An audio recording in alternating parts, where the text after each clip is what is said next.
Shalom. I'm standing in the biblical city of Nazareth in the only replica of a first century synagogue in the land of Israel here in Nazareth village. This is very much what Yeshua would have grown up in. And after coming from Capernaum, we read a passage about his visit to the synagogue in Nazareth in Luke chapter 4, beginning in verse 16. It says, "And he came to Nazareth, where he had been brought up, and as was his custom, he went into the synagogue on Shabbat, and he stood up to read." Now, that would have been a big honor for him to be invited to read and to deliver a message in the synagogue. And the book of the prophet Isaiah was handed to him, and he opened the book, and he found the place where it was written, "Ruach Adonai alai. The Spirit of the Lord is upon me, because he has anointed me to proclaim the gospel, the good news to the poor. He has sent me to proclaim release to the captives and recovery of sight to the blind, to set free those who are oppressed, and to proclaim the favorable year of the Lord." The Ratzon Adonai.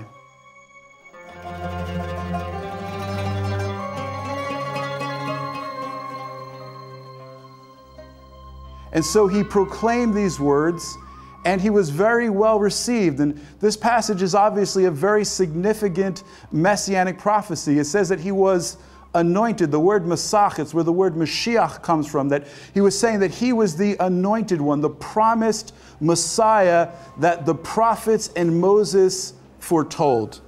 And then it goes on to say this: he closed the book and gave it back to the attendant and sat down, and all of the eyes of the people were fixed on him. And he began to say to them, "Today this scripture has been fulfilled in your sight." And all those around him were speaking well, wondering at the gracious words which were coming from his lips.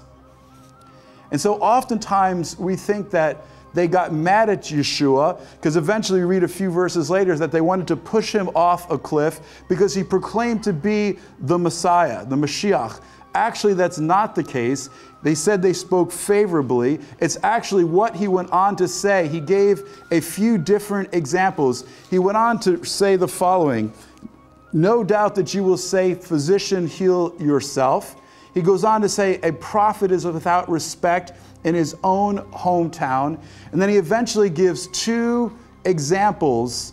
He talks about the widow of Zarephath who was visited and who was blessed.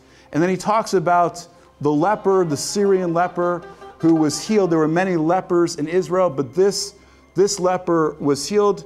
And the real offense was the fact that neither of these two individuals that Messiah mentioned were Jewish. They were Gentiles.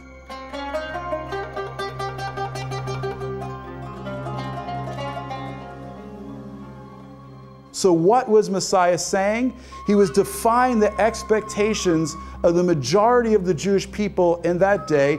Their belief was that they wanted a Maccabean Messiah, like the story of Hanukkah, that would come and destroy the Gentile nations that were dominating them. Rome at that time would cleanse the temple and free the people. But Messiah's actions were exactly the opposite. When he went up to the temple, he didn't kick out the Romans. He turned over the money changers' tables and criticized the religious leaders of that day. And here what he was saying is that salvation is not just for Israel, but is for all of the nations as well. Perhaps that's why he grew up here in Galilee of the nations, because salvation and redemptions and God's promises were to Israel, but they weren't just to Israel, they were meant to be through Israel to all the nations. That's why God says to Abraham, "I will bless those who bless you and curse those who curse you, but through you all the nations of the world were going to be blessed." And this was a radical message for many, that the enemies of Israel would be blessed, that the nations would become partakers of the promises of God. But really, it shouldn't have been so much of a surprise, because when you think about it for a moment, when you think about the ancestries of Yeshua, he comes from the line of Ruth and Boaz. Boaz was Jewish from the tribe of Judah, Bethlehem, where we were, and Ruth was a Moabite, a Gentile woman. And when you look at the genealogy of Yeshua, you see that there are 4 Gentile women in the genealogy of Yeshua. 4 women, they're all Gentiles. Why? Because it takes Jew and Gentile together to birth the promised line of David and ultimately the Messiah. And so now we understand, having given the Brit Chadashah, the new covenant, that the promise begins in Israel, but it extends to the nations. And that's why in John 17, Messiah prayed that these and those would be one, as he and the Father are one. And then he goes on to say, then you will be perfected in unity, and all the world will know that the Father sent me.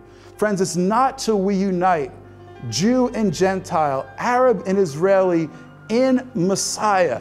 It's only then that we will be perfected in unity, and the world will know that Yeshua is Sar Shalom, the Prince of Peace. Where there's so much conflict throughout the Middle East and conflict between Jews and Arabs, in Messiah, we can have shalom. In Messiah, we are mishpacha, we are family because of what he's done for us. And that is ultimately what he's going to do in the world. There is no process, there is no program other than the person of Messiah that you can unite us and transform us, perfect us to bear testimony to the glory of God and his Son, Yeshua, the Messiah.